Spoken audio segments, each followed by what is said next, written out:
जय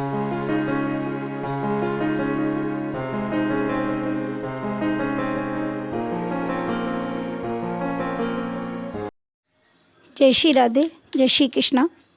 सर्वप्रथम मैं आप सभी को बधाइयाँ देना चाहती हूँ। नवरात्रियों का ये सुंदर पावन पर्व अब समापन की ओर जा रहा है। सभी लोग व्रत को पूरा करें। कल महागौरी जी का पूजन करके और इस व्रत को पूरा करें। माँ के चरणों में याचना करें, क्षमा प्रार्थना करें और विधि विधान से जितना हो सके। जीव के अंदर इतना सब कुछ नहीं है कि वो सब कुछ पूर्ण कर दे। जीव जो भी कुछ करेगा वो अधूरा ही कर पाएगा, पूरा कभी कर नहीं सकता है। इसलिए महागौरी का पूजन बस उनके चरणों में जो भी है नैवेद्य, पुष्प, श्रद्धा सुमन चढ़ाते हुए और पूरा करें तो माँ का आप सभी के ऊपर आशीर्वाद रहे, माँ की कृपा बरसे। मैं एक बात आपको कहना चाहती हूँ। आज मेरे लिए एक भक्त का फ़ोन आया कि माँ जो दुर्गा है वो दुर्गा देवी जी की पूजा बड़ी कठिन है। बहुत लोग जानते हैं इस बात को कि दुर्गा जी की पूजा थोड़ी कठिन है। हनुमान की पूजा भी बहुत कठिन है। ऐसे ही मानते हैं आप लोग? कई लोग तो ये कहते हैं कि हनुमान जी का नाम बिना नहाए ले लिया तो पागल हो जाओगे।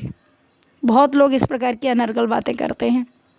इसी प्रकार से जो दुर्गा है वो दुर्गा की भी पूजा कठिन है। देवी जी की पूजा थोड़ी कठिन है, उसमें भी कई बार अपराध बन जाता है।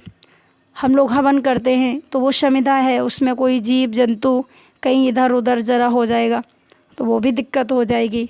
और बहुत लकड़ी को साफ़ करो, ऐसी जगह रखो कि वहाँ पर कोई उसको छू न जाए। गंगा जल छिड़को, गाय के गोबर से लिपो, चौक लगाओ उसमें, उसके बाद हवन ववन पूरा शुद्ध होना चाहिए। तो ये सब विधान है, नियम है, ये सब कर्मकांड है, तो ये सब करना पड़ेगा। लेकिन मैं एक बात पूछना चाहती हूँ कि आप दुर्गा जी को देवी क्यों मानते हो? दुर्गा देवी नहीं है। अरे दुर्गा तो हमारी माँ है और माँ के सामने बच्चे को क्या करना है? माँ के सामने बच्चे को आरती नहीं करनी, माँ के सामने बच्चे को हवन नहीं करना, माँ के सामने बच्चे को स्वाध्याय नहीं करना, शुद्ध पाठ नहीं करना, शुद्ध श्लोक उच्चारण नहीं करना। माँ के सामने तो बच्चे को रोना है और बच्चा रोया कि माँ ने उठाया, गले से लगाया, हृदय से लगाया, चुप किया, उसको प्यार दिया, दुलार दिया। तो दुर्गा को हम देवी समझकर नहीं पूजें। यदि आप दुर्गा जी को देवी समझ के पूजा करेंगे तो अनिष्ट हो सकता है, उसमें काफ़ी दोष हो सकता है, काफ़ी अपराध हो सकता है, क्योंकि वो पूजा पूरी नहीं हो सकती। हो सकता है सब कुछ करने के बाद भी उसका फल आपको न मिले। परंतु यदि दुर्गा हमारी माँ है तो फिर हम पूजा करें नहीं करें तो भी चलेगा, करें तो भी चलेगा, क्योंकि माँ बच्चे को संभालती है, बच्चा माँ को नहीं संभालता। तो हम दुर्गा जी को माँ समझ के पूजा करें और उसके सामने रोएं, अपना दुख सुनाएं, उसको कहें कि माँ तू हमें गले से लगा ले और बस हमें चुप कर ले। हमें दुनिया नहीं चाहिए, हमें अपनी माँ चाहिए। आप सभी जानते हैं, छोटा सा बच्चा, कोई 3 साल का बच्चा हो, 2 वर्ष का बच्चा हो, उसके सामने 1 करोड़ रुपए की गड्डी डाल दो, उसको क्या ज़रूरत है उसकी? वो उस पैसे को नहीं जानता, उस पैसे को देख के वो चुप नहीं रह सकता, उसको उसकी माँ चाहिए, उसे माँ की ज़रूरत है। तो हम अबोध बालक बन के उसकी पूजा करें और माँ की भाव से उसकी पूजा करें। बस इसी से हमारी जो भी हम करेंगे वो माँ को अच्छा लगेगा और उसके बाद माँ हमारे ऊपर दुलार करेगी, प्यार करेगी। तो महागौरी का पूजन, चाहे वो महागौरी के रूप में, दुर्गा जी के रूप में और पार्वती जी के रूप में, कात्यायनी माँ के रूप में, तमाम रूप, 9 रूपों का वर्णन किया है। परंतु मैं कहती हूँ 9 रूपों को भी छोड़िए, जो भी आपको संसार में जो भी नारी दिखाई दे रही है वो नारायणी है, वो ब्रह्माणी है, वो रुद्राणी है।